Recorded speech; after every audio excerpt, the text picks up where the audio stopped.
Yo diría que de niño había un gran silencio alrededor mío. Yo creo que no, la palabra no era muy importante. Eso fue una cosa que yo pensé mucho más tarde, ¿no? Pero como que no había mucho libre y se me hablaba poco. Yo recuerdo que yo era como muy, en general era como el más chico en todos los lugares, era un poco precoz, entonces era un poco solitario, muy tímido.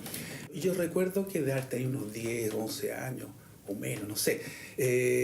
Y recuerdo que haber tomado contacto con los libros en ese momento, que era como una especie de objeto mágico y al alcance además del bolsillo de uno, ¿no? Eran libros muy baratos, eran unos chiquititos así, libros de bolsillo. Eran cosas muy simples, pero eran mis libros y que yo iba con mi plata de bolsillo y me los compraba. Y una especie como de tesoro.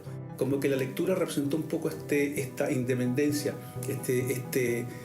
hacer mi vida un poquito fuera de mi casa. Entonces fue una gran aventura para mí la lectura. Después vino el golpe de Estado, tuve que partir fuera de mi país para poder seguir mis estudios porque fui expulsado de la universidad, ¿no? Y más tarde empecé en un momento empecé sobre todo a centrarme en la música con texto. Y ahí cambió radicalmente mi manera de trabajar. Llegué a Holanda y empecé a escribir en general, digamos, porque fundé un grupo para el cual empecé a componer y empecé a componer canciones y me pidieron además música para teatro, empecé a realmente escribir música vocal. Entonces ese fue un poco para mí el declic importante, empezar por una cosa de encargo a descubrir que la palabra era una cosa más directa de lo que yo había experimentado hasta ese momento. Más que una naturalidad, buscar el momento en que la palabra encuentre la música, porque a mí lo que me interesa, imitación un poco al escribir música vocal, es encontrar el punto donde la música y el texto son uno.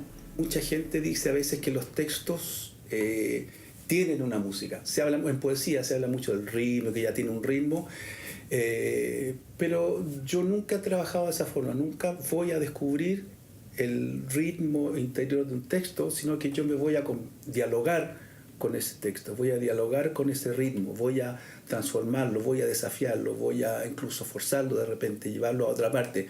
Pero lo importante, y ahí está, bueno, eso siempre uno lo deja a criterio de la persona que escucha, no lo puedo jugar yo, pero ese siempre ha sido mi desafío, hacer que esa creación sea una, que el texto y la música sean una unidad. En cuanto a la libertad de la escritura, es siempre muy importante porque la página en blanco, que es la pesadilla de todos nosotros siempre, para hacer cualquier cosa, ¿no? Empezar de cero, es fijar el cuadro. Para mí un texto siempre es un llamado. Yo pienso que fundamentalmente para crear cualquier cosa, música, poesía, lo que sea, es importante el cuadro. En el cuadro, cuando uno tiene un cuadro, o se ha fijado los límites, uno se ha fijado los límites de la creación, que pueden ser destruidos después, eso no es el problema, pero para empezar una creación lo importante es crear esas limitaciones, entre comillas. Para mí Sandino es un héroe. Nicaragua ya dio a Rubén Darío y a Sandino. Solo faltó que hubiera nacido allí el libertador Simón Bolívar. El general Sandino carga sobre sus hombros vigorosos de hombre rústico, sobre su espalda viril de herrero o forjador, con la honra de todos nosotros. Gracias a él, la derrota nicaragüense será un duelo y no una vergüenza. Gracias a él, cuando la zancada de botas de 7 leguas, que es la norteamericana, vaya bajando hacia el sur, los del sur se acordarán de los 2000 de Sandino para hacer lo mismo. Gracias a él, los mismos nicaragüenses que ayudan al establecimiento del protectorado serán menos desdeñados por el protector, porque son al cabo, hermano o el pariente de aquel Sandino. Los hispanistas políticos que ayudan a Nicaragua desde su escritorio o desde un club de estudiantes harían cosa más honesta yendo a ayudar al hombre heroico, héroe legítimo, como tal vez no les toque ver otro. Sandino, según parece, no ha visto llegar hasta hoy los mozos argentinos, chilenos, ecuatorianos, que son de su misma sangre y que le deben una lealtad temeraria y perfecta que solo la juventud puede dar. ¿Dónde está la naturalísima, la lógica, la Legión Hispanoamericana de Nicaragua?